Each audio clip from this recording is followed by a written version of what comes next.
Hi, I'm Nedra Knurk, and I'm president of Futura RGV, and I want to welcome all of our candidates, our moderator, and I especially want to welcome all of you people out there watching on our Facebook.com and later when you will be watching on our website.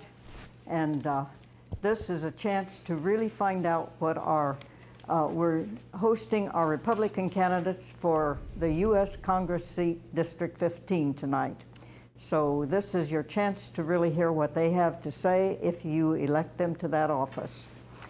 And I first want to thank our sponsors, Rhodes Enterprises, AT&T, Sam Garcia Architect, Frost Bank, IBC Bank, Clark Chevrolet, DHR Health, Rio Bank, L&F Distributors, Ernie Williams, and our in-kind sponsors that we couldn't do without, Copy Zone, Upper Valley Mail Service, and the CSL Productions, which is led by Milo Rodriguez, who is the one who is recording all of this so that you can see it on Facebook.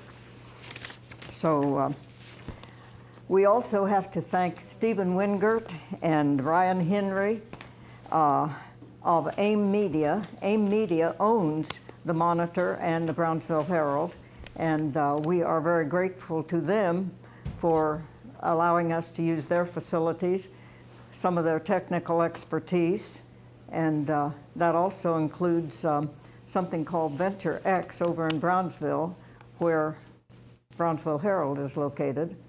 So we have a lot of good people who are helping to get this information out to you. So I do want to tell you that the League of Women Voters has been partnering with us, and they will be contacting you candidates, and they will interview them and put information about the candidates on their Vote 411, which is an invaluable resource if you want to learn more about the candidates, not just these candidates, all the candidates that we have been doing candidate forums with. So at this time, I'd like to introduce, you really don't need introducing, everybody knows you, Davis Rankin.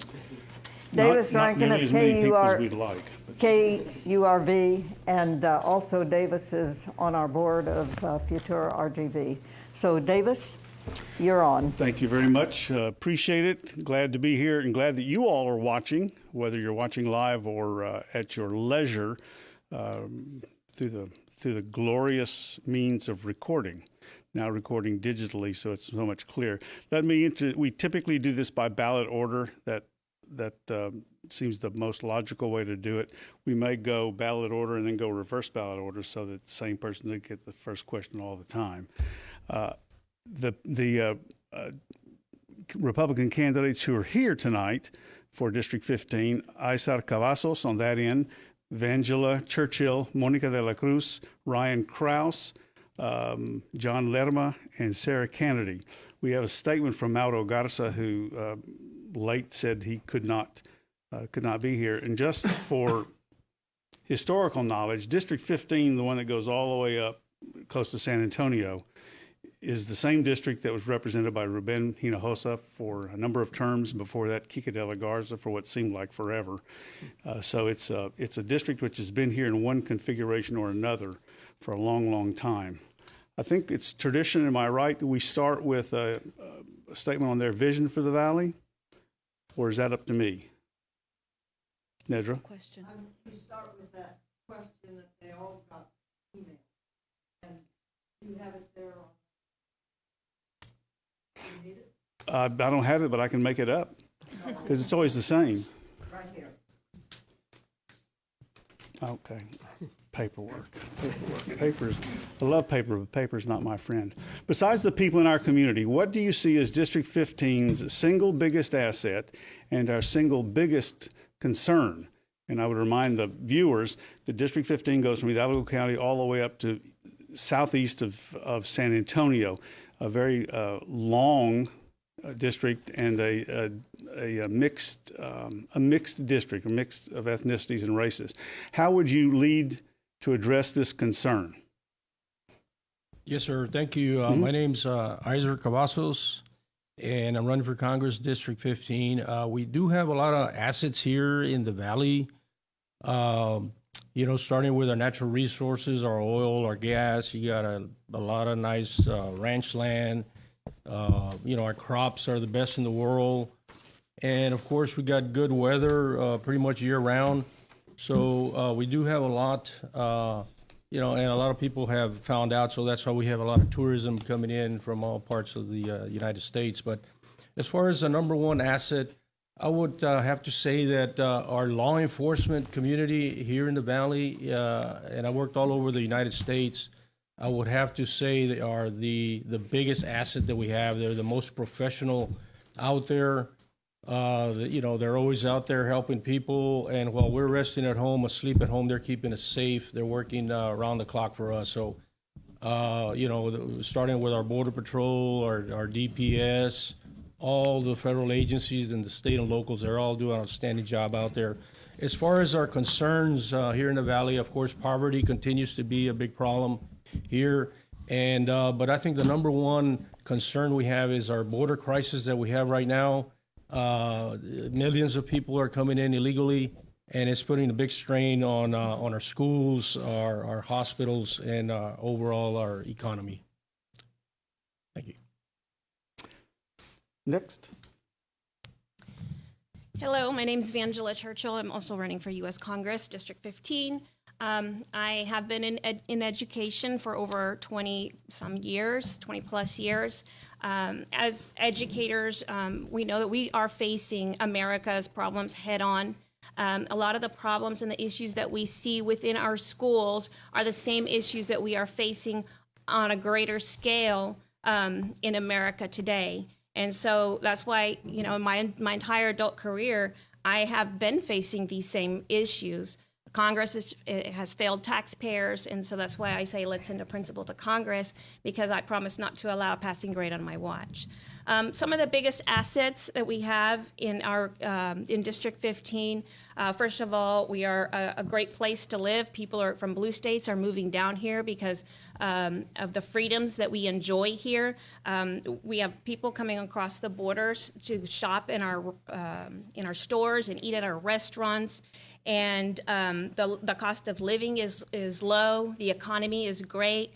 We have a lot of farms and ranchers within our district. So one of the biggest issues is border security. We need to secure our border. Our ranchers and farmers are struggling because their fences are being broken, not to mention human trafficking and jaw-dropping number of drugs like fentanyl that are crossing our borders. Monica de la Cruz. Hello, my name is Monica de la Cruz, and I am a mother and a small business owner. As the candidate that swung the district 18 points in the 2020 election for this same position, I'm the only candidate that can help win and can win the general election this year in 2022. You know what I feel the number one thing affecting this district is the illegal immigration crisis.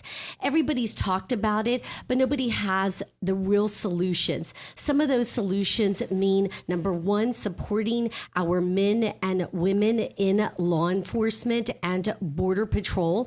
Number two, closing the tax loopholes that are made available for the illegal immigrants, and giving the Border Patrol agents the support that they need.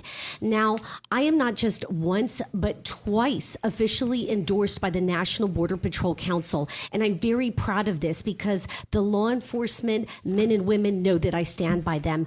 Our strengths here are the citrus industry, the oil and gas industry, and our agriculture industry. Ryan Krause.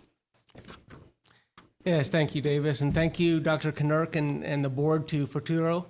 It's an amazing thing that you're doing here, and the work that you've done to provide this for the voters is just astounding. And so thank you for the service that you all have offered, and thank you, Davis, for being here with us. I am Ryan Krause. I am also running for CD 15, and I have lived in and around this district since 1976. So I've lived in the north end. I live in the northern end now. I've lived in the southern end in Mission, and so I've been up and down this district for quite a few years now, and so I know this district well. I think that, Davis, you kind of set us up. You gave us a question and then took away the most obvious answer. If we can't say people, I would say my second option would be values, and that's the values that we hold as a people. And we have amazing, amazing people in this district, about 769,000 people in this district that are good, hardworking people and just want to see the freedoms that they have been passed down to them continue. And so I think that's our greatest asset. And I think that what the concerns for our district are, Davis, you mentioned that it's a very diverse district. And so down here in the Rio Grande Valley, obviously border security is a big, big issue. And that obviously impacts the entire United States with, as another candidate mentioned, fentanyl, that being such a drastic problem. But in the northern end, supply chain is a big issue, as the Guadalupe County is primarily a manufacturing county, and supply chain has hit them hard. And so those would be the big things that I would mention. Thank you. Mm-hmm. Mr. Lerma. Yes, my name is John C. Lerma, and I'm running for U.S. Congress District 15. And I'm a graduate from Rio Grande City High School. I went to school at Baylor University and got my BS degree there, and also got my master's degree at the time was Corpus Christi State University. Now I think it's called Texas A&M at Corpus Christi. And I think the biggest asset that we have in our district is our people. We've got hardworking, compassionate people. And because of this, we have a great relationship with Mexico, and we need to continue that great relation with Mexico. They need to come over here like they've been to shop and to vacation, and we need to go to Mexico to shop and vacation there. And I think the two countries get along beautifully, and we need to get along beautifully because they're with our southern border. I think the biggest concern that I have, and it's probably the reason why I got into this race, is we need to secure the border. It's chaos. President Biden has just totally ignored the border. And we need to support our Border Patrol. We need to support our ICE agents, and of course, we need to support our police department. And and we need to stop the drugs that are coming in, and the human trafficking also. So these are things that we need to get done. Sarah Kennedy. Thank you. Thank you all who are watching this evening. I appreciate you taking the time out of your busy schedule to spend time and do your homework and do the research to find out who it is that you are going to cast your vote for. I am Judge Sarah Kennedy. I'm from Wilson County. I currently serve as a Justice of the Peace Judge. I have been elected 3 times to this position, and I am entering my 12th year of service. I believe in the rule of law, and I love being able to listen to different cases, both criminal and civil. JP Court is the one that's nearest to the people, and I love the opportunity to exercise our rights as U.S. citizens, as those under the U.S. Constitution are so incredibly valued, especially the first 10 amendments. I believe that the greatest assets here in the Valley are your agricultural is your agriculture. It's wonderful. You have farms, we have ranches, we have natural land, minerals, and oil and gas. It's so wonderful. And my concern is that the knowledge that the rest of the world needs to know how wonderful the Rio Grande Valley is. Yes, District 15 is a very long, narrow. I heard someone refer to it today as a fajita strip. And there are very different needs and concerns from the north to the south. But I believe that we need to concentrate on those needs of the ranchers and the farmers and the water rights. And I would contact and stay in constant contact with experts here that will help us do our job in Washington, D.C. All right, round 1, the very beginning. So, All right. Mauro Garza is a candidate for the U.S. House of Representatives, District 15. He is unable to be here tonight. He asked that his response to the question they all answered be read, and so I'm reading on behalf of Mauro Garza. Besides, I see the single biggest asset in District 15 is our pride as a community. We see this all around in our cities, in our streets, and our businesses. Just look around as you're driving through our district. Just look around. This is so much so that the moving and doing to preserve this pride in our faith, our family, and our freedoms has mobilized our community to fight the current threats we are facing to our faith, our families, and our freedoms. The single biggest concern for District 15 is our economy. Our small businesses are failing, our corporations are struggling with tax increases, the rising cost of living, the cost of meats, utilities, and so on. As a fiscally responsible business owner and leader with solutions, I would target tariffs that impede international commerce, put an end to earmarks, target and eliminate federal agencies that are no longer viable by creating a National Sunset Act with teeth that will remove this exploitation of our future resources. I will work to deliver a balanced budget amendment in Congress. I would work daily to lower and eliminate the billions of dollars of wasteful spending that I have identified. As someone with policies, I would be able to hit the ground running and forward our most valuable asset to serve our proud community. And this is a statement from Mauro Garza. Thank you. Let's go back to the first person on the ballot, and let me ask you about, we're going to jump around on topics as opposed to being thematic. And that has to do with people they call dreamers. And that is, generally speaking, it is younger people, I don't think, 18, 19, 20, who are brought here by their parents, who are not here lawfully, but they're not here lawfully.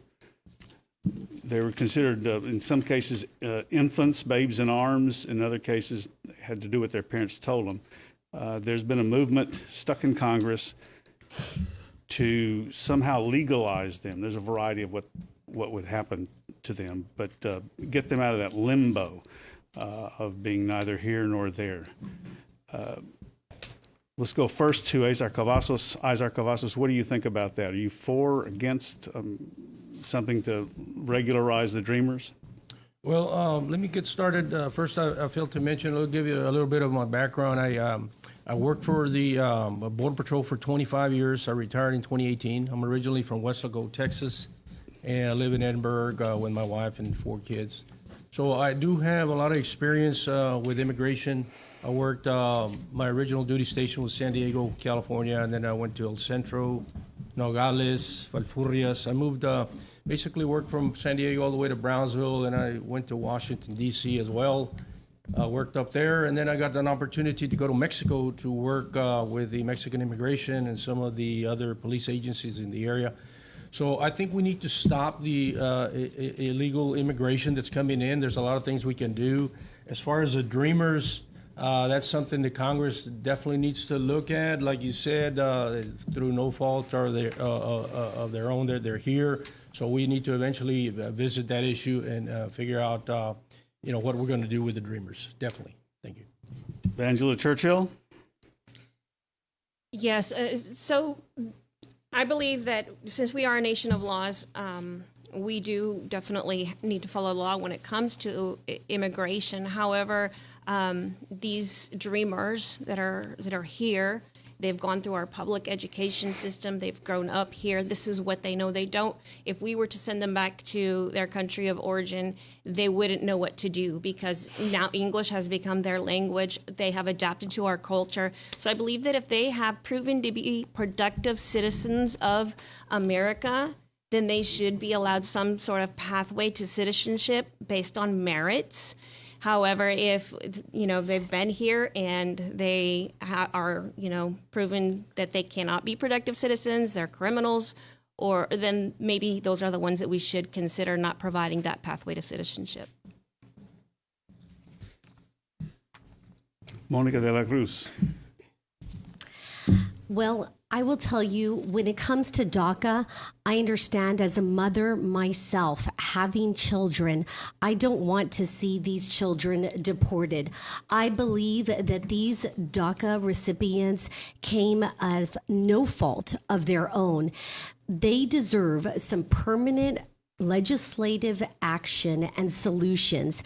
These DACA students deserve to stay if they're A, playing by the rules, if they're B, haven't committed a crime, C, want to be contributing taxpayers and good members of society, then we must have a legislative solution for these DACA recipients.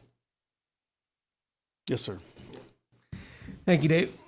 Thank you, Davis. I think that it's an interesting question that we're asking what to do with the Dreamers and the DACA recipients when we have wide open borders. If we were to send them back, they just come right back across. And I think, as you all have pointed out, I think that would be a good thing for us in many cases. I was speaking with with a Dreamer yesterday, and he works for one of my clients, and he talked about the situation that he's in. And for me, it's heartbreaking because there's many people as part of our party that would want us to just say, no, they need to be deported, they're breaking the law. But I would say they don't want to be breaking the law. And this is a young man that's a good young man that is working hard, that he's paying his taxes, he's contributing to society. And yes, I absolutely agree that there should be a pathway to citizenship. I am totally against amnesty. I'm totally against a blanket allowing them to overcome that. But there should be a pathway to citizenship. But we need to look at reinforcing our immigration courts so that we can process the load that's on the books now, and that needs to be a part of that. Mr. Lerma. I think that there should be a pathway for citizenship for these Dreamers, especially the ones that have obeyed our laws and have been productive citizens in our country. It would be a shame to send them back to their origin, which there's no fault to their own that their parents have relocated here. But at the same time, they need to look at their record and make sure they have been a productive citizen and not been a problem to our country or a criminal to our country. And so I think there should be some pathway, and I think Congress needs to address this issue. It's been out there for too long, and we need to get this thing settled. And it's not fair for these people. Sarah Kennedy. Thank you. I appreciate Vangela's perspective. I am an educator also. I have a Bachelor of Arts degree in education, and I have taught every level from preschool to prisoners. And I understand how much time, effort, and resources are invested in children as we teach them and we give them these opportunities to learn about America and to learn our laws and to learn our rules. And they want to be here. Doesn't matter how they got here, they're here, and we are loving them, we are taking care of them, we're feeding them, we're housing them, we're helping take care of them. They're learning and growing to be Americans. And my experience is that most of them are wonderful young people. They are wonderful folks who want to become citizens. And there are already rules and laws on the books for ways that people can become citizens. Why don't we just use those rules and laws already on the books and apply that towards them? I also do not believe in blanket amnesty. I do not think that's the best plan. As long as there is no criminal conviction, no criminal history, let's find a pathway to citizenship for these young people. Let's go back the other way. Change it up a little bit. So this question will go first to you, Ms. Kennedy. The president yesterday held a 2-hour news conference, which is a long time to speak. At the conference, he was asked about Ukraine because Russia has been menacing Ukraine. They did take Crimea, well, almost a decade ago, and took it back into to Russia. Now they're massing troops on the border with Ukraine. The president said he thinks they're going to invade an invasion of some sort, and he says they're going to pay for it if they do. What should be the American response now, if any, And should they cross the border, minor incursion or large incursion, what should we do? And your response can go all the way to sending troops and blowing things up. Go ahead. Wow. Sending troops to blowing things up, that's quite a spectrum. Well, it can be trade embargo or sending the Marines. So it's up to you. Tell us what you want to do. Well, I am not a veteran. I do not have a military background. However, I do have a wonderful family with lots of family members who have served in the military. And I very much appreciate everyone who has served and is currently serving in the U.S. military. Thank you. I am looking forward to the opportunity to work with the U.S. the U.S. House of Representatives committees, and I am trusting that those who have been in office for a long time and have already thought through all of these things, they have some suggested solutions. I am not an expert in this. I am willing to work with and to listen to and to check with my constituents and to ask you what you think is the best solution as well. I would work with those who are there. Mr. Lerma. As far as Russia invading Ukraine, if that was ever to happen, we have to be there to support Ukraine. There's no doubt about that.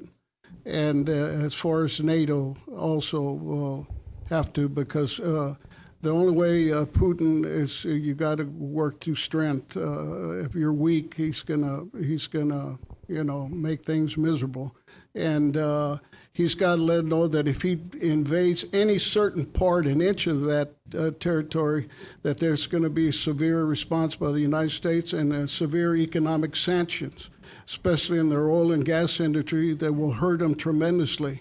So we need to let them know exactly what we'll do, and we need to let them know that we're going to support Ukraine. It's one of our allies, and we need to be stick to make sure that we're dependable and accountable to our allies. Mr. Krause.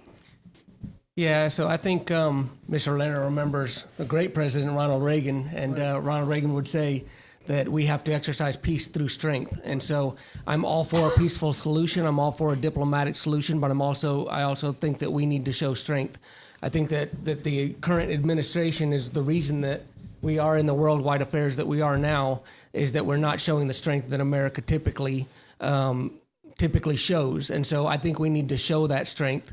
I do think that it is a big deal. It is a very important consideration to send our young men and women into harm's way.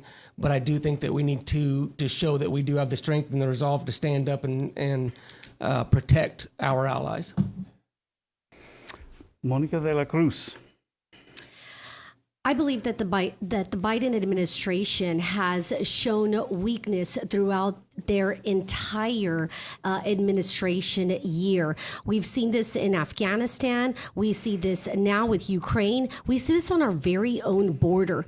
When I look at my position and what we need to do right here in Texas 15, which is where I am focused on, and I am focused on one, stopping the illegal immigration crisis that's happening right here by supporting more Border Patrol agents, finishing the border wall, having an mandatory verify system, and ending sanctuary cities. The Biden administration needs to show strength right here in our own country.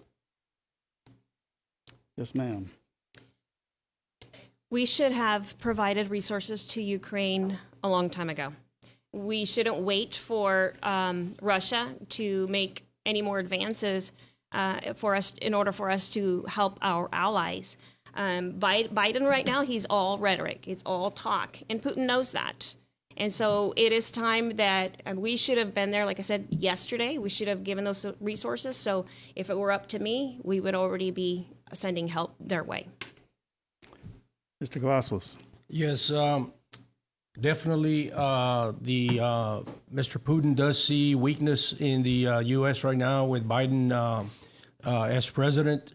The way we departed Afghanistan was really a big embarrassment throughout the whole world, leaving Americans behind enemy lines and leaving about $85 billion worth of your taxpayer money in a lot of sophisticated military equipment that was left behind there. So I think Putin does see weakness, and he's trying to, test the Biden administration. And Biden is sending a lot of mixed signals, and I think Putin will try to take advantage of all those weaknesses that he sees. So I think we need to work with our NATO allies and do some war games in the area, show that we're ready to defend Ukraine, and not send them all these signals. I think he's showing a lot of weakness. Let's go back to the other end, to Ms. Kennedy. What do you see as the three biggest issues facing the country today? And tell us why you selected those three. Yes.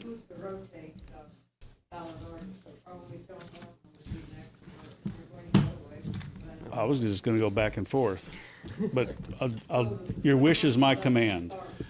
Well, do you want, is it, So you who's want- responding? The you want me next to person start? in line. Yeah, okay. Well, for my sake, to make it easy on me, because it's all about me, let's start. We talked to you, so Mr. Lehrman, and then I know what to do next. So One of the first issues I think that we're having is the inflation. It's out of control, and I think the cause of this inflation is the government borrowing and spending. And anytime you put more money and the dollar gets weaker, and then inflation is just going to go higher. And I think the way to curb inflation is through cutting taxes and let the economy that we have, just leave it alone and let it grow. We don't need any more stimulus money into that. The other thing, I think that we need to become more energy independent. Under President Trump, we were energy independent, and I think we should not be relying on Russia and the Middle East for oil and gas when we have it in our own country there. Another thing that is critical race theory. I don't believe it should belong in our schools. I think parents have a right to know what their children are being taught in schools. I'm an educator, and I'm a pro-educator. I'm for school choice. I think the money should follow the student if it needs to go to another school. So these are the issues. Good. I think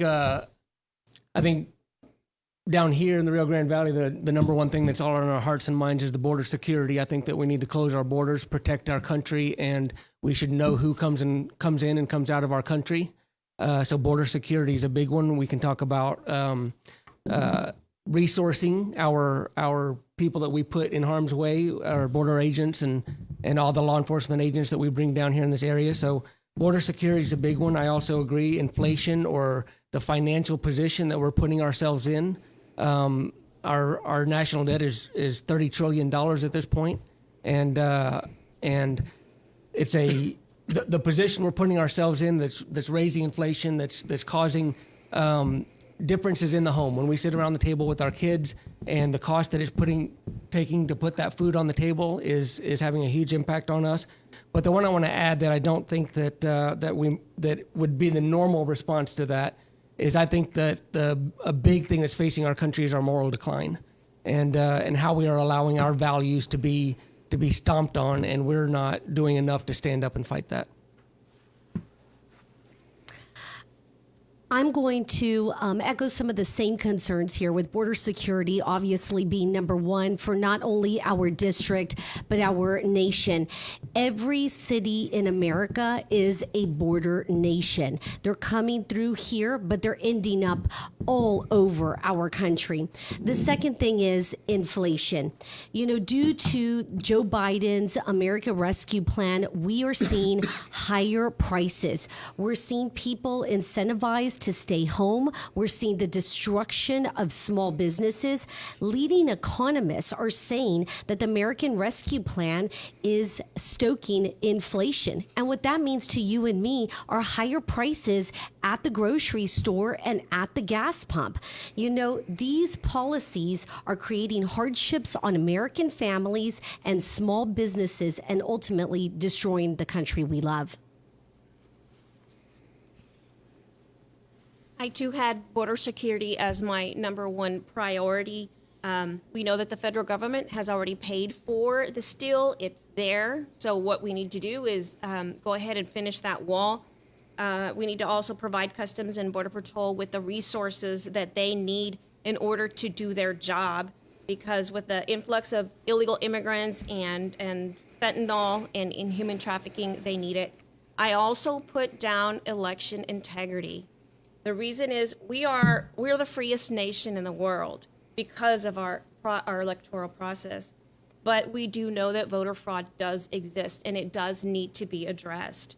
In order for people to trust this process, we need to pass laws such as voter ID laws.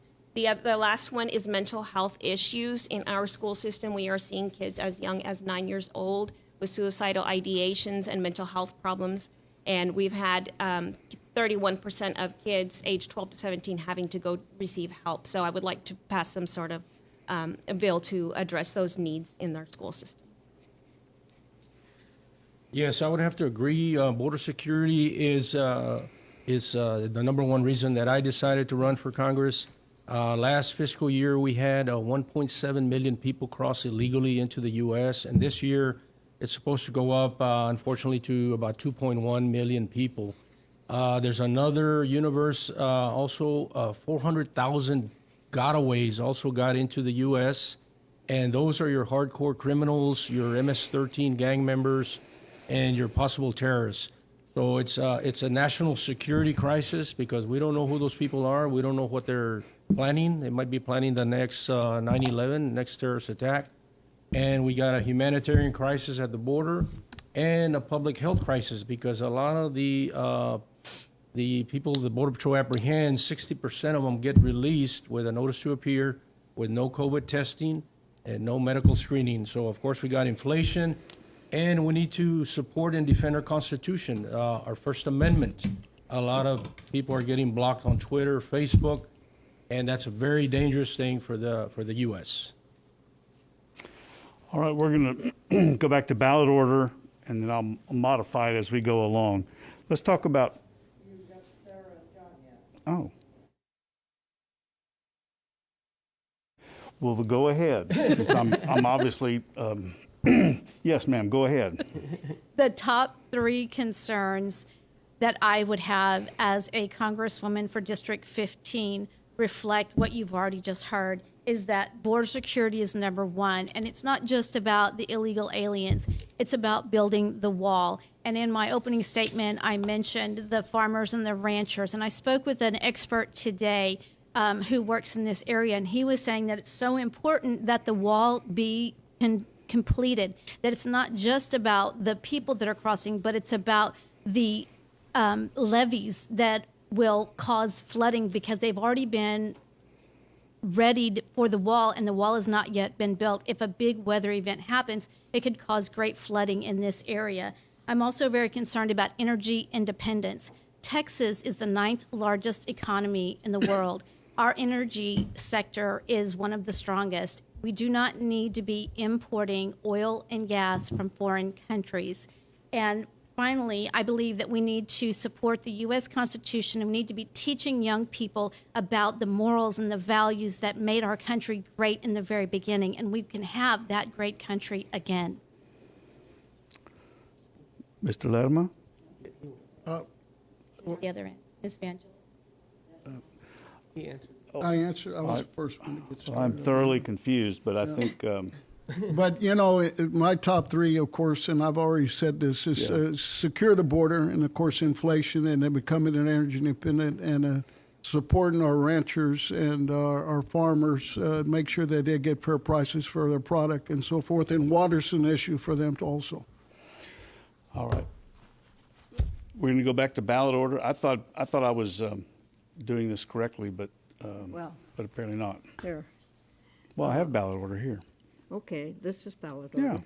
So you were going backwards Yeah, instead of I'm going to go down. back to Okay. Izod and go this way. Well, since he started the last one, ordinate, All right. but if you want to just go back and start over, start with Azar, and then the next time start with Van Halen. The and point then of this Monica. for the viewers is so that so the same person doesn't get Yes, first every time You got it. and last every time.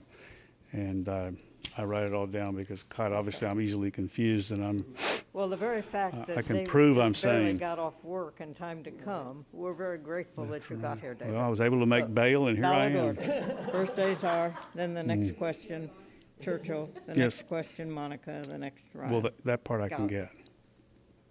She's just like my wife. Actually, she's nicer than my wife. No. All right. Mr. Cavazos, we're going to go back to you, and I want to start talking about health care.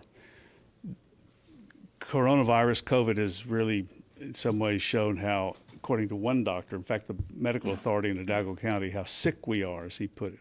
We've done so badly. We've had so many people die because when coronavirus showed up, we were already untreated diabetes, undiagnosed and untreated high blood pressure, and being overweight and obese. Last I heard, 60% of Hidalgo County was overweight and or obese. As a federal officer, as a congressperson, what would you consider your role to be in fixing this, ensuring that our residents have access to health care? Relating to COVID? Or just Just overall? health care. Well, you touched a little bit on COVID. I think right now that's the most pressing issue that we have here right now. I'm pro-vaccine, but I'm also pro-choice when it comes to whether you want to take the vaccine or not. I'm not in favor of mandates.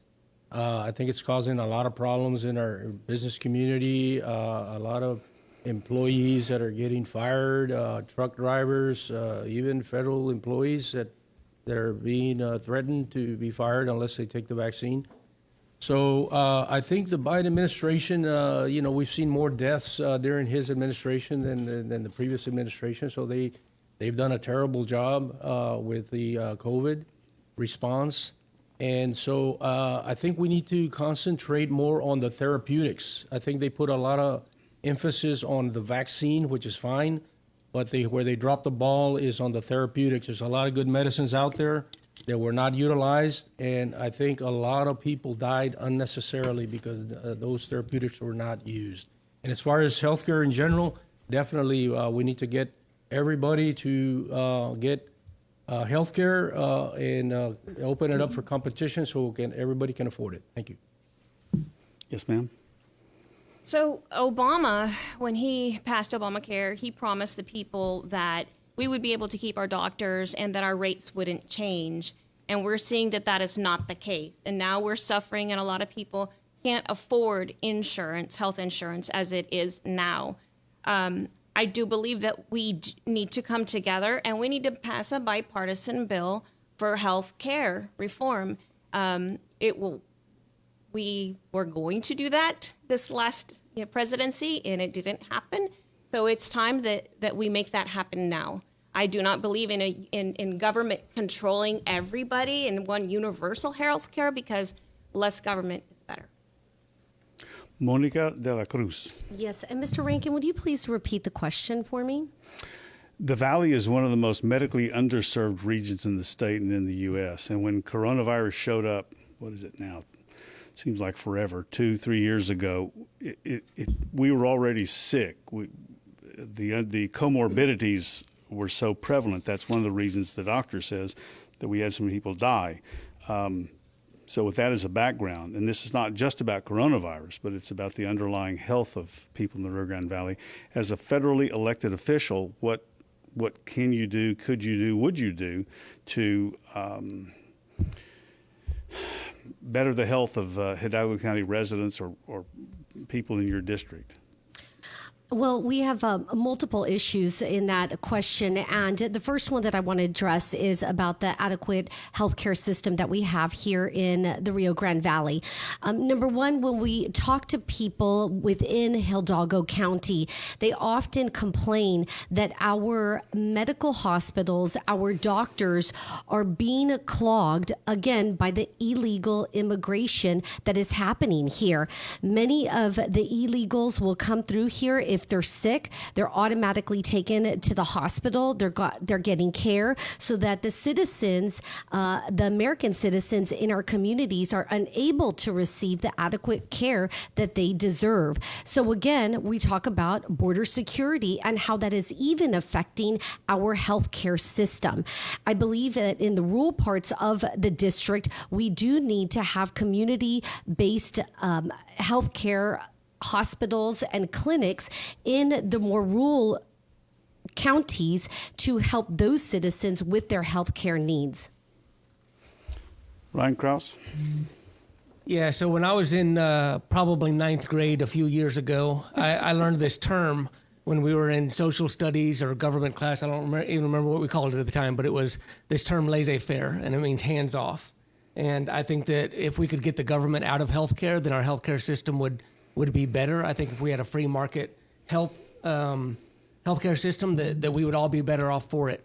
Whether you're looking at the postal service or public education, I think the more government involvement, the worse the system runs. And so we need to get the government out and allow medical professionals to be medical professionals. As it relates to the coronavirus, I think that we see firsthand how misinformation from our government has caused more fear than is necessary and has caused this pandemic to run longer than it should have. Mr. Lerma?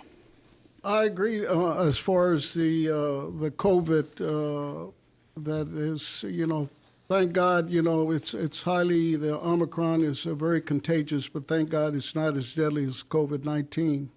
And I would encourage everyone to get the vaccines, the booster, but also believe that it's a personal choice of that individual whether to do that or not. But I would encourage that. And I would, if they had any questions, to visit with their doctor and to do what's best for our country and for our people.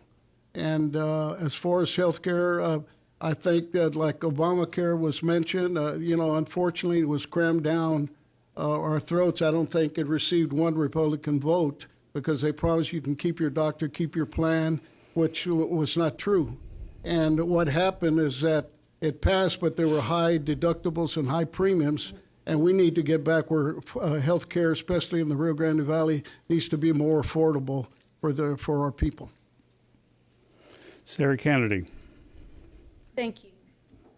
I agree with Ryan Krause, and I thought you were going to say personal responsibility, that big phrase. Laissez-faire is also good. I believe that our healthcare system would self-correct if the federal government would take a few steps back and not keep trying to tell everyone what it is that they need, that you know what you need better than anybody else knows what you need. You want to choose your doctor. You want to choose your family's best needs. What is in the best interest of your family? And I believe that if we took a few steps back, and as a U.S. Congresswoman, what I would do is encourage us all to take a few steps back, stop throwing money at the problem. And as far as what's going on specifically here in the Valley and the hospitals and the clinics being overrun by illegal immigrants, that if the federal government would help do what they're supposed to do and follow the Supreme Court mandate, that our recognition, that we should allow those aliens to stay in Mexico, remain in Mexico until your court date comes up. That would stop a lot of the overrun in the Valley. Thank you. All right, let's start this next round with Vangela Churchill, and I want to ask about immigration. Obviously, y'all are very interested in the topic. Describe, how will we know a secure border when we see it? What would you do? What would you change? And factor into your answer, if you can, what I understand to be American law about amnesty. When people come here, they can ask for amnesty. They may not get it, but they can ask for it if they get to American soil. So tell us how we're going to recognize a secure border. Well, once our Border Patrol, they receive all the resources that they need, we'll notice a difference. Some of the resources that Lieutenant Christopher Olivares with DPS stated that they needed was technology, manpower, and infrastructure. When we see that they have those three things, then we would notice less influx of illegal immigrants. We're never going to stop people from trying to come over the border. They're always going to try. But we can defer that by having that border wall. So just like we have a fence around our house, we have a fence around our country. Because a border without borders, a nation without borders is not a nation. And so as far as amnesty, I don't agree with amnesty at all. Once again, I believe we are a nation of laws. You follow the law, you apply to come here legally. If you meet that criteria, then great, we welcome you with open arms. Monica? Look, when we saw under President Trump in 2020, the lowest illegal immigration in our history. That's why Border Patrol agents are moving to vote Republican, and that's why the National Border Patrol Council has officially endorsed me as their candidate. Some of the things that we need to do is, number one, hire more Border Patrol agents. 2, finish the wall. 3, close tax loopholes to illegal immigrants that provide them with financial benefits. We need to introduce an mandatory verify system, and we need to end sanctuary cities. These are the things that are going to show that we have less illegal immigration. And we saw this again under Trump in 2020. We need to go back to things that were successful, like the Remain in Mexico, like the Stop the Catch and Release, and hire more Border Patrol agents, give them the support that they need. Yeah, Davis, when you asked the question, my mind immediately went back to several years ago. I used to do lots of missions work in Mexico and would sit in line for hours waiting to get back across the border. And so that looked like security to me. But no, I agree with my colleagues up here is that that we've got to put back the policies that work. And we've got to go back to a policy. Let me put it that way. There needs to be a policy that's not changing every other week, and a policy that our border patrols can support, that they know and that they can follow. And so we've got to go back to a policy. And then we've got to resource our border patrol agents. We've got to give them the tools that they need to be successful, the tools to do their job. And then finally, once those things are in place, then we can take an honest and real look at it and say, okay, this needs to be changed and that needs to be changed in order to make it more secure. But we have to have a policy for people to follow. With that, that's where we need to start. Mr. Lerma. Like I mentioned before, the main issue that got me to enter this race was to secure the border. It's out of control. Like I said before, President Biden ignored it. We've had over 2 million illegal immigrants entering our country. They haven't been vetted, and it's just chaos. And the only way we can secure that is we need to continue building the wall. I think that's necessary. I think we need to end catch and release. I need to be catch and deport. And also, I think they need to go back to their country or Mexico until their asylum date is set. And we totally need to support our Border Patrol and our ICE agents to make their job easy, because they have a very difficult job and because of this uncontrollable border. And I've always said that, if it was the 20s, 30s, 40s, 50s, 60s, 70s, even up to 2000, we didn't need a wall. But now that we have this influx of thousands of people coming, we do need a wall, and we need to protect our country and our citizens. Amen. I agree. I believe the question was, Mr. Davis, what would a secure border look like? And I think that is the best question, because you're asking, What is it going to look like at the end? Begin with the end in mind. What is it that we're looking for? What is it that we're asking for? I believe that what the American people want is a safe, secure, sovereign nation. I have lived in a foreign country. I lived in Taiwan, the Republic of China, for 2 years. Before I went over there, I complied with every requirement that was asked of me in order to work there. I had my visa, I had my passport, I had all the vaccinations and immunizations that was asked of me. I complied with their rules. I believe in the rule of law. Everyone is equal under the law. I believe what it will look like is a wall that is complete, a wall that is secure, and it will have very distinct passages and portals where people will come in and they will leave. We have the technology available, the biometrics available to make this happen. We just need to enforce the rules that are on the book already, and we need to get the policies in place that we can sustain it. All right. Yes. Cesar Cavazos. I would say that definitely, we need to put in place the things that work. And we need to, of course, build the wall, continue building the wall. It's like a three-legged stool. You need to have the wall. You need to have the right mix of personnel, which are Border Patrol agents, your ICE agents, your asylum agents, your judges. You need the right technology out there, your cameras, your lights, your sensors, your drones. And then you need the infrastructure, your drag roads, and, additional fencing if need be. So it's like a multi-layer approach that we need. We can't just go with one or the other. We need everything for it to work. And the only way we're going to do it, we need to get back control of the House and the Senate. Otherwise, nothing will happen. So those are the things we need to do to control this border, and hopefully we can do it soon.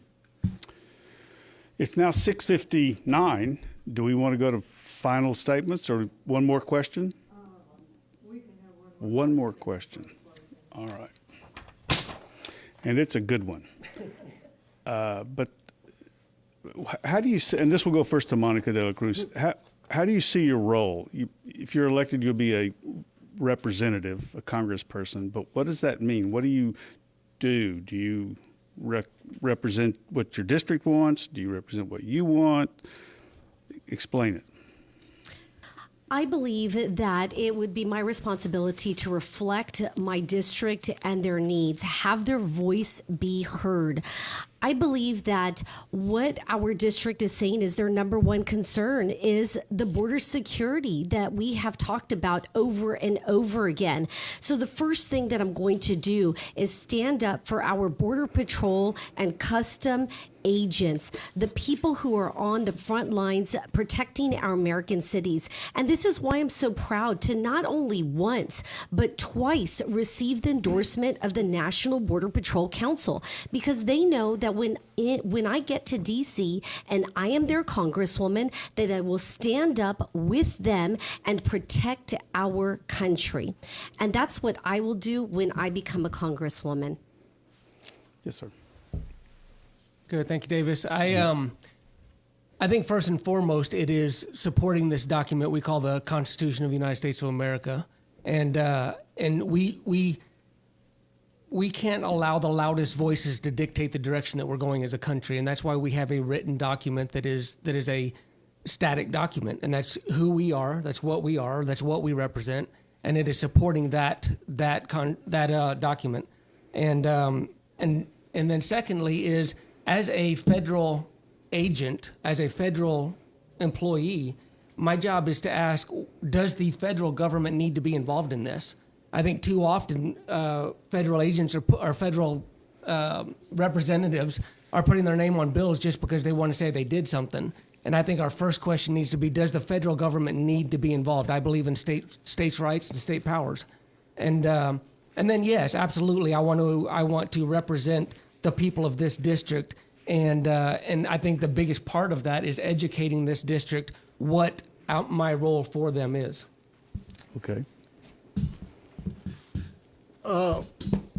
As a member of the House Representatives, I see there's too much anger, too much hatred, there's not civility in our Congress, and this has been going on too long, and it hurts our democracy when we have that.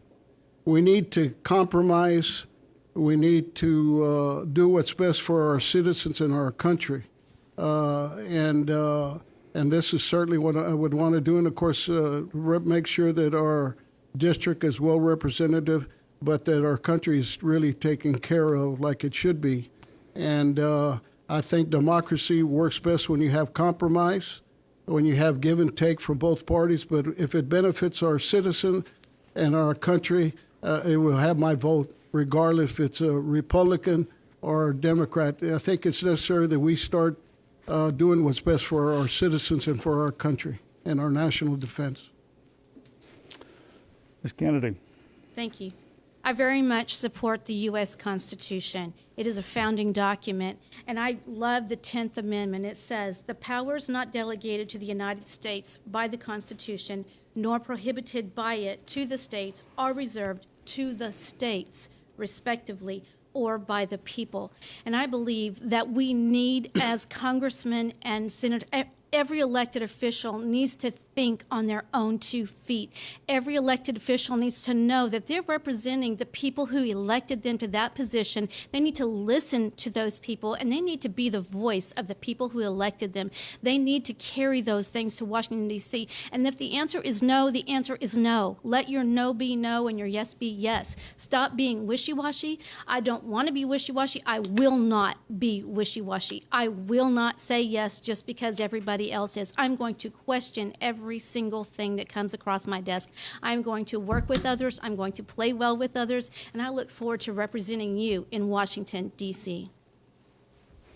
Yes, sir. Yes, the Constitution has to be the document that we all look to. If you're a congressman going to Washington, that's got to be your starting point there. And we need to look at the original language of the Constitution.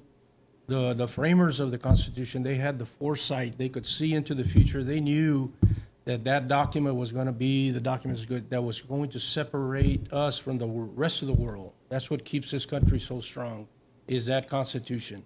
And a lot of the people go up to Washington, they forget that.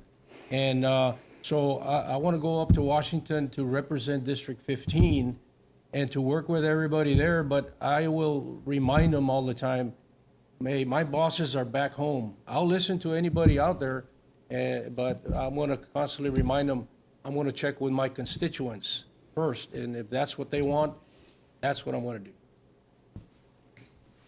I'm actually glad that you asked this question, because tonight we have all been answering questions and giving the people our perspective on how we would handle things and what we would do, when this is not really about us and our perspectives. This is about the people that we are serving in this district. I'm not running for Congress to please the big guys, to please corporate America, to look for endorsements or big donations. I'm here to service the people and to give them what it is that they need. Far too often we send people to Washington, D.C., and all they're concerned about is climbing that social ladder, fundraising for their next campaign, and getting on TV just so that they can become some sort of a celebrity. So the question we need to ask is, what happened to the congressmen that are creating actual solutions to actual problems? And so I see myself as that person, and I believe that's it.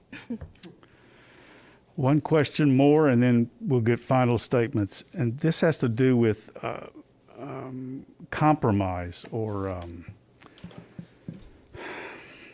bridging the gap, or however you want to bipartisanship.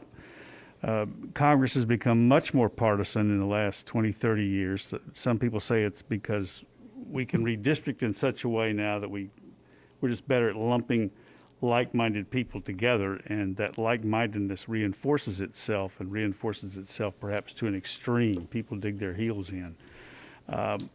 What do you think you can do realistically to be bipartisan, or to hands across the aisle kind of thing, given that people are people in your home district who don't, they're looking to run against you in the primary. And I think we start with Ryan. Am I correct? Yes, sir. Go ahead. Sure. I think, Davis, I think Aretha Franklin said it best, respect. I think, compromise is a scary word because there's a lot of things that I hold very dear to me that I'm not willing to compromise on. And that's one of those things is my faith. Another thing is my family. In fact, it's interesting because I had these bracelets made about 6 years ago that say faith, family, and freedom. And now I seem to see that everywhere. But those are my highest values, and those are things that I'm not willing to compromise on. But I am willing to respect people. For instance, I have a certain faith aspect to me, but I totally respect people who don't share my faith. And as an American citizen, they should have the freedom to choose the way that they want to worship. And so I think the word for me is respect. Respect people for who they are. I don't dislike somebody just because they have a D after their name while I have an R after my name. Just because they sit on the other side of the aisle doesn't make them my enemy. So for me, it's the word respect. Mr. Lerma. I agree that, like I mentioned before, compromise it's necessary. I think when President Reagan and Tip O'Neill, when President Reagan was president, Tip O'Neill was a Democrat in the House of Representatives, they worked very well together, and our country flourished because of that. They work together for the benefit of our citizens and for our country. And I think we need to get back to that. I think that's missing. And there's too much hatred and anger and not much more civility. And democracy works best when you have compromise. As long as it benefits, again, our citizens and our country, that should be foremost in our minds. And, one of the things that I mentioned that I favor that I'd like to mention real quick is term limits. I think Congress needs to have term limits. Our president has term limits, and I think our Congress, as a representative, 4 years, 8 years is plenty, and 12 years as a senator. So I support term limits. Sarah Kennedy. Thank you. This congressional district was created in 1903. The first person to serve in this capacity as congressman, and he did it for 30 years, was John Nance Garner. He later became vice president under FDR. Another congressman was Sam Rayburn, and a lot of people remember his name as well. Sam Rayburn was known as one who brought people together. He brought people together in such a beautiful way. It didn't matter whether they were Republicans or Democrats, today we have even more parties. We have the Green Party and lots of different things. And my job as your representative will be to help bring people together and do the right things for the right reasons. I'm reminded of the Declaration of Independence. The final line says that we mutually pledge to each other our lives, our fortunes, and our sacred honor. If we would remember those words, sacred honor, I think that we would do so much better and we could get along so much better if we think about our sacred honor, we think about our responsibilities to each other and do what is in the best interest of our country. Yes, sir. Yes, as far as compromising, it's just a necessary evil. When you go to Congress, you're not going to get everything that you want. So there is going to be some compromise as long as you don't give up your core values and your principles. There, the Constitution and the important things. But as far as compromising, there's nothing wrong with that. So yes, we need to do that. Talking to people on the campaign trail, I've been talking to independents, people from all walks of life, and I've always been a good negotiator, and a lot of these people that I'm talking to, they're not necessarily Republicans, but once I start talking to them. They start saying, hey, you're just a regular guy, I think I'm going to vote for you. So I think you need to be a good negotiator. You need to talk to people the right way with respect and honor, and that's how you get your message across. On Tuesday, I had the privilege of participating in a forum with both Democrats and Republicans. And it was really nice to see how respectful and how we all were able to get along, although we did not necessarily agree on some of the answers that were given. So I I do think, though, here in the Valley, when we're not speaking of politics, somos la gente del valle con orgullo, con amor hacia la familia y la cultura. So we are a valley of people who love our family and our culture, and we're proud of it. And so with that being said, what we all want at the end of the day is what is best for our communities, the communities that we live in, and the communities that we're going to serve. And so I believe that if we can do that at a smaller level here in the Valley, we can also take that and create bipartisan bills, pass bipartisan bills. You know, when I hear this question, I think about what I started to run for in 2020. When I started running in 2020, when this was a D+21 district, and our campaign swung the district 18%. I'm often asked, how did you do that? What happened? And I say it's because I stood up for the values of South Texas that were not being represented.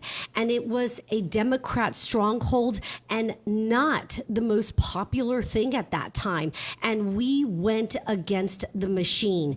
And what I hear today and what I hear from the people of Texas 15 is they want a representative that's going to stand strong for the people that elected them. And that would be me. I am going to stand up for the values of this district. I'm going to stand with the people that elected me.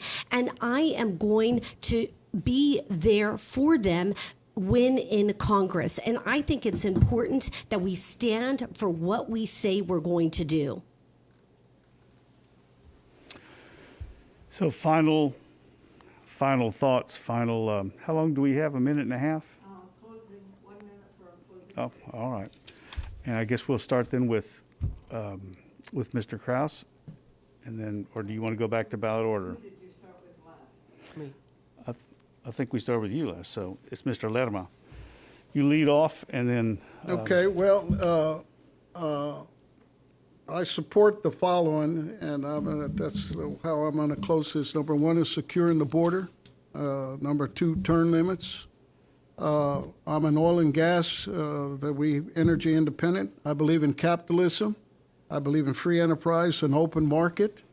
I'm against a socialistic Marxist government. I think government's responsibility is to take care of its citizens, and then after that, kind of leave us alone. I think we should have limited government there. I oppose critical race theory. I think the parents have every right to know what's being taught in schools. And I support our police department, our border patrol, and of course, like I said, securing the border. And another thing that's very important is that I was brought up to respect the American flag, our national anthem, and our pledge of allegiance to the United States. And that's very dear to me, and every American should feel that there's other ways to protest, but this is what unites us and not divides us. And so this is certainly what I believe in. Thank you. Again, thank you all for being here, and thank you for listening. My name is Judge Sarah Kennedy. I am from Wilson County, and I want your vote. I want to be your congresswoman in Washington, D.C. I need to let you know that I'm a Christian, conservative, Republican woman, and I will support you in your efforts to make this country a better place to live. I do not believe in socialism. I believe that capitalism is the best form of economy that any country has ever had. It's the greatest experiment, and it's the best ever. I think we need to support that more. We need to secure our borders so that we can have our sovereignty back, that people will respect us. The Biden administration is not doing that. We need to be in control of the House of Representatives and in the Senate. And with your vote for a Republican for this place, for Sarah Kennedy, I would very much appreciate and very much enjoy representing you. It would be my honor to represent you. Thank you. Yes, thank you for the opportunity. Again, my name is Isaac Cavazos. I am running for Congress, District 15. I'm not a career politician. I'm just a regular person retired Border Patrol agent, and I respectfully ask for your vote. I will put America first and District 15 first. We need to control our border. We need to finish the wall. We need to have the right mix of personnel, technology, and infrastructure to gain operational control of the border. There's a lot of people coming in that we don't know who they are. I think last year there was over 150 people from different countries around the world. It's a very dangerous place, very dangerous thing to have an open border. And I'm pro-God, pro-life, and pro-family. And I want to also say that we need smaller, more efficient government. We need to cut our taxes, and we need to get back to being energy independent, support our law enforcement, our teachers, our seniors, and our veterans. Thank you. First of all, I'd like to thank Futuro RGB and all of the sponsors for hosting this event so that our viewers become informed voters. I will say that I'm happy to have had the opportunity to share with you how my professional life in public schools and how it applies in the broader sense when discussing the problems that our nation is facing. If you were to go to my website, churchillforcongress.com, you're going to see a lot of the same promises that Republicans have, pro-life, pro-God, even term limits. But I could boast about my husband being a Texas State Trooper. I could also boast about him being a staff sergeant in the National Guard as well. But none of that's going to solve our problems. And so as a principal, I've had to learn, I've had to listen to teachers, faculty, parents, and staff, and in order to get things done and to get things accomplished. So it's kind of a microcosm of what we are facing as a nation. So I'm Vangela Churchill. Let's send a principal to Congress. I promise never to allow a passing grade on my watch. Thank you so much for joining us this evening. Again, my name is Monica de la Cruz. I am hardworking, I'm dedicated, and I do what I say I'm going to do. I ran in 2020 when this was a Democrat stronghold and not the most popular race in the nation. And together with my grassroots team, we have made this the #1 seat in the entire nation. I'm not just jumping in because it's the popular thing to do or the most popular district to run in. I'm running in this district because I will be here when I was here when it started, and I'll be here to take it home and finish the job that we started in 2020.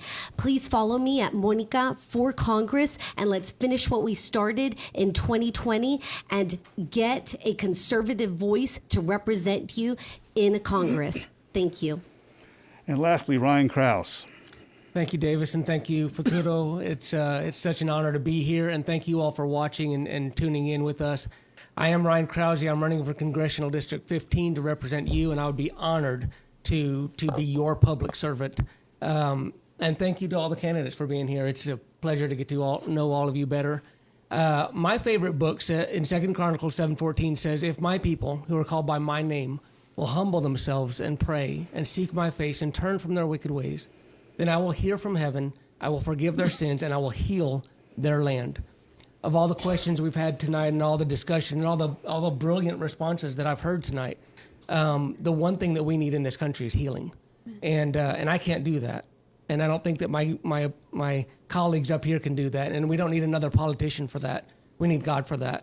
And so I want to assure you that it's not my job to tell you how to believe or who to believe in, but it is my job to set you free to be an American citizen and dream the American dream and to be free to live the life that you choose to live. And I would love to do that. I'm Ryan Krause at RyanKrauseForCongress.com.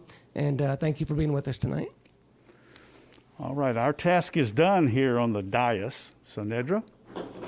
Okay, well, I want to thank all of our candidates, our moderator, our technical staff, and I certainly want to thank all the people who are listening to find out who and what our candidates are who want to serve us in Washington.